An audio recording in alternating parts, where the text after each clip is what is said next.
ang himpilan ng RMN. Ang buwan po ng Hulyo ay National Cleft and Craniofacial Awareness Month. Kaugnay po niyan, makakausap natin si Dr. Benjamir Cabrera. Siya po ay Board of Trustee at Volunteer Pediatrician ng Nordhoff Craniofacial Foundation Philippines Incorporated. Good morning po, Dr. Benjamir. Si Xander po ito at si Angel. Good morning, Doc. Good morning, Xander and Angel, ma'am. Opo. Una ho sa lahat, no, kasi iniisip po namin yung Filipino term po for cleft palate. Politically correct pa ho ba yung Tagalog na bingot? Yeah, generally, bingot yan mula labi hanggang hanggang ngalangala. So okay lang po yun natin. okay lang po yun nabanggitin, hindi naman po ito offensive. Hindi dapat siya maging offensive kasi yun ang katotohanan, pero hindi mo dapat siya maging dahilan para biruin or gawing katatawanan o ibuli. Pero yun po talaga yung tawag natin sa kailang mga bingot. Yun, opo. Doc, ano po ba itong cleft palate na ito? Namamana po ba ito?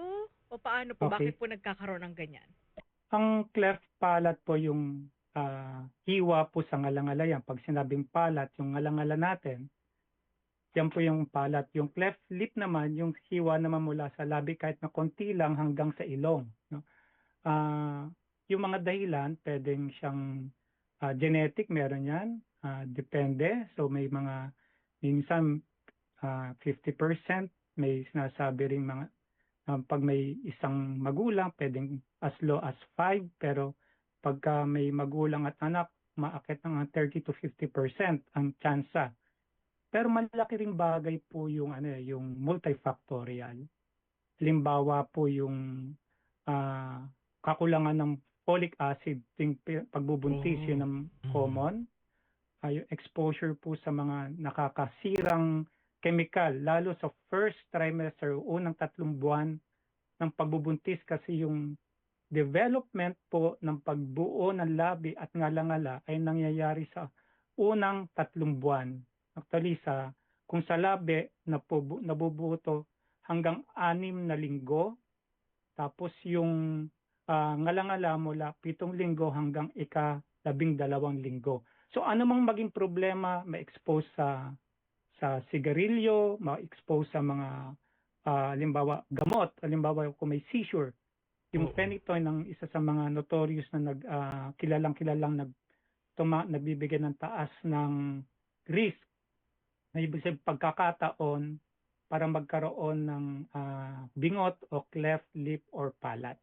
So, pwede po siyang genetic or pwede po siyang multifactorial. Doc, kanina nabanggit mo yung folic acid. Paano kung halimbawa hindi po alam nung isang babae na siya nagdadalang tao, hindi siya nakakainom, hindi siya nakapapa-check up, nakakainom ng mga dapat inumin niya habang siya nagdadalang tao, at paano din yung mga kababae natin na kapos, kumbaga mahirap, wala po silang pambili ng mga gamot? Okay, magandang tanong po yan. Maraming salamat yan. Kasi kailangan nating linawin yan, no, sa ating mga kababayan. Lalong-lalo na po pagka ang babae abot sa edad na pwede na silang mabuntis. Ibig sabihin, pagka nagkaroon na ng regla o menstruation, pwede na mabuntis ang babae. So kung lalo sa ngayon, no, marami tayong teenage pregnancies, kung yung folic acid naman po ay hindi mahirap kunin sa pagkain. Very rich po ito sa green leafy vegetables. Kahit nakamote, basta cabbage, pwede po yan, no? Sa mga vegetables, nanggagaling rin po yan kahit sa itlog. No, sa itlog. Though, masakit mang isipin, minsan talagang hikahos ang ating kababayan. Pero kung may chance na ho kasing mabuntis, mga bata, mahirap kasi magsabi ng responsibilidad sa mga bata. Pero sa mga tao na sa paligid ng bata, kung may chance kasing mabuntis, pinakamaganda talaga ay lagi magpapacheck up sa health center. Sa tagal ng panahon, nag-improve na po ang health delivery system ng Pilipinas. Kahit papaano ang nakita natin na improvement. Dati po akong Dr. Sudabarios, way back 2000, may mga challenges noon na may mga kakulangan, pero ngayon po na ano natin ay halos kumpleto na, no? Liban lang may mga isolated areas, yung mahirap mapuntahan talaga ng serbisyo, na oportunidad pa ng ating gobyerno para i-improve pa yung ating health delivery.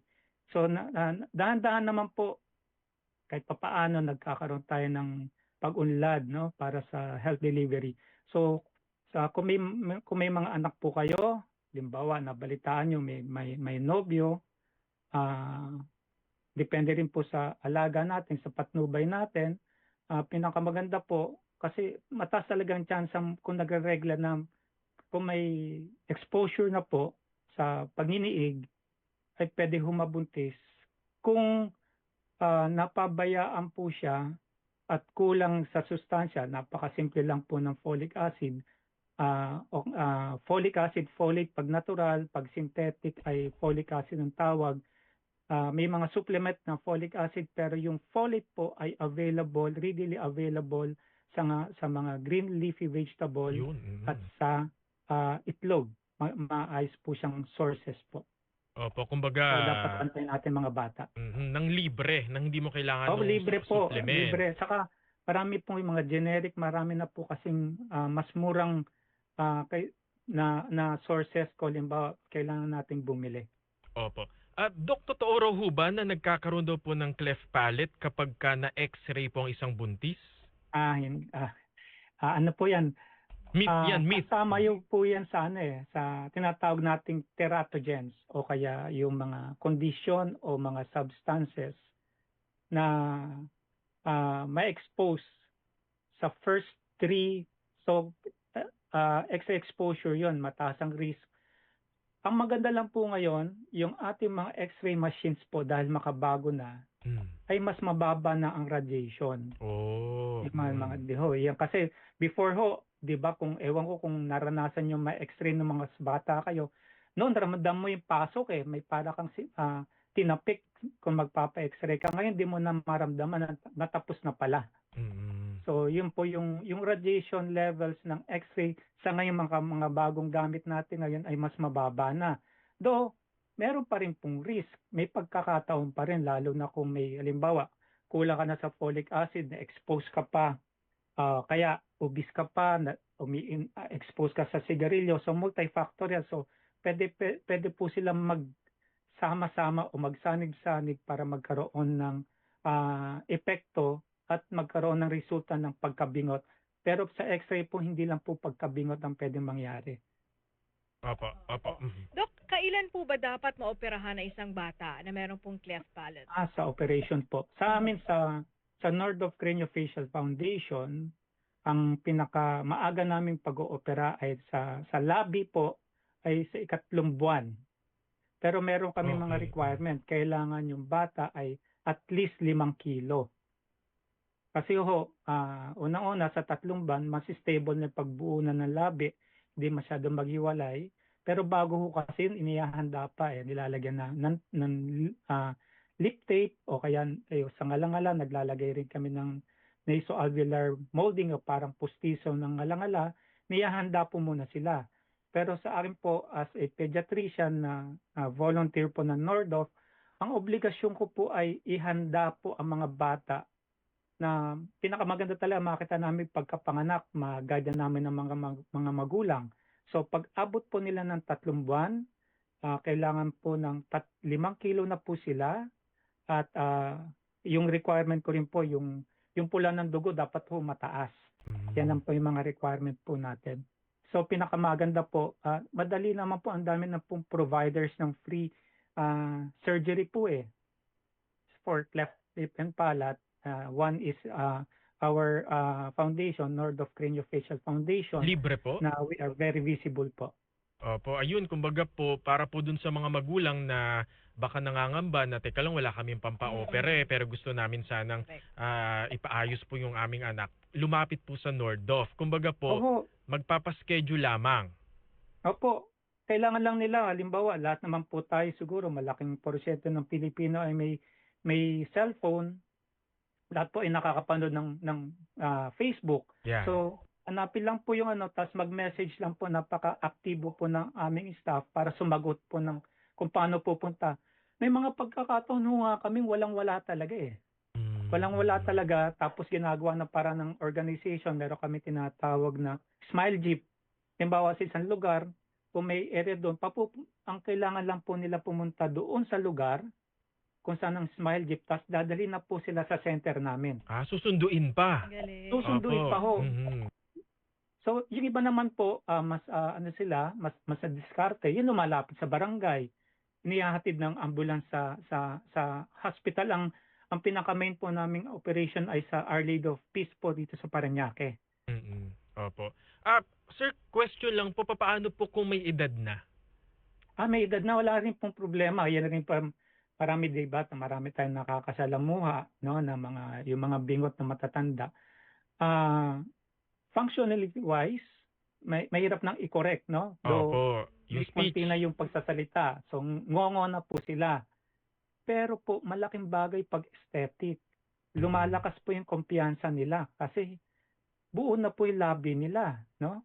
So, nabubuo po yan. So, functionality ay ngongo, pero aesthetic at self-confidence po, malaking bagay po sa mga nakokorek po kahit matanda na. Ganun rin po ang proseso. Just reach out. May mga na-operahan po rito hindi lang naman po kami pambata, kundi may mga matatanda rin kaming na-operahan.